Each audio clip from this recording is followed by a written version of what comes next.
हम सबसे पहले यूनिट 3 में कैलकुलेटिंग मीडियन वाली प्रॉब्लम करेंगे कि मीडियन कैसा फाइंड करते। तो इसमें सबसे पहले स्टेप 1 ये है कि चेकिंग क्लास इंटरवल। मतलब अब यहाँ पे मैं ये प्रॉब्लम ली जिसमें क्लास इंटरवल ये है, तो 0 to 9, 10 to 19, 20 to 19 ये अपने को चेक करना है। इसमें क्या देखना है मैं पहले भी बोली थी, लेकिन अब फिर से मैं रिपीट कर दे रही हूँ कि 0 to 9 मतलब अब यहाँ पे 10 to 19 हो रहा यहाँ पे, लेकिन होना क्या चाहिए, 0 to 9 है तो 9 to 19 होना था, लेकिन यहाँ पे 10 आ गया। फिर यहाँ पे 19 पे एंड हो रहा, लेकिन यहाँ पे 20 स्टार्ट हो गया। तो बिजनेस स्टैटिस्टिक्स या फिर स्टैटिस्टिक्स में चाहे मीन हो, मीन मोड हो या कौन सी भी प्रॉब्लम रहने दो, स्टैटिस्टिक्स में क्लास इंटरवल कंसिस्टेंट रहना और इक्वल रहना, ऐसा डिफरेंट नहीं रहना।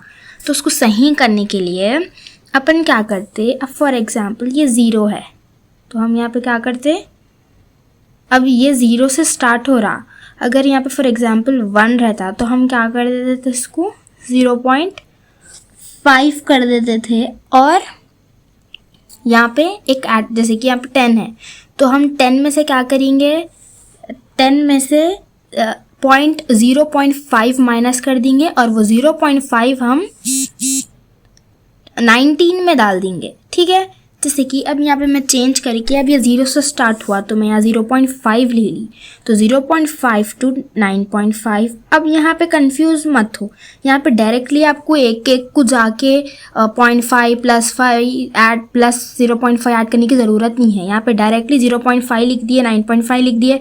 तो अब सेकेंड स्टेप में भी बेसिक बात ये है कि यहाँ पे भी 9.5 आता, तो 9.5 to 19 मैंने मिस्टेक कर दी थी, 19.5 फिर 19.5 to 29.5, ऐसी सो ऑन जहाँ तक प्रॉब्लम है। यहाँ पे 69 है तो 69.5 तक हम कर दिए। अब यहाँ पे देखो स्टेप 2 ये है चेकिंग फ्रीक्वेंसी। अब मैं क्या बोली थी कि फ्रीक्वेंसी में अपन को फ्लक्चुएट होना, फ्लक्चुएट यानी कि ऊपर नीचे, या तो कंटिन्यूस इंक्रीज नहीं हो रहा और कंटिन्यूस डिक्रीज नहीं होना। ये भी सेम पूरे स्टैटिस्टिक्स में फॉलो होता कि फ्रीक्वेंसी फ्लक्चुएटिंग रहना। जैसे कि यहाँ पे 6 है, फिर 10 आ गया मीन्स इंक्रीज हो गया, फिर 20 आ गया और इंक्रीज हो गया, 25 आ गया और इंक्रीज हो गया, लेकिन यहाँ पे 16 आ गया मतलब डिक्रीज हो गया। फिर यहाँ पे 12 आया डिक्रीज हो गया, फिर 5 आया डिक्रीज हो गया।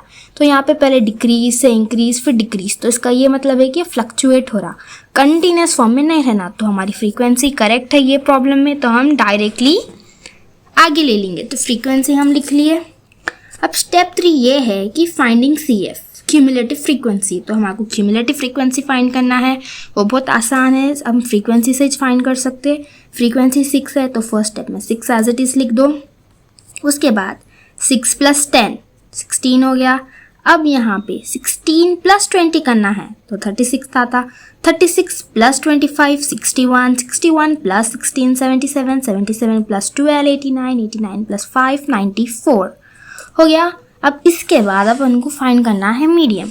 मीडियन का फर्स्ट स्टेप फाइंड करने का ये है, हम ये 10th में पढ़े थे, तो हम ये फाइंड करे थे 10th में, ये फॉर्मूला यूज़ करते थे n/2।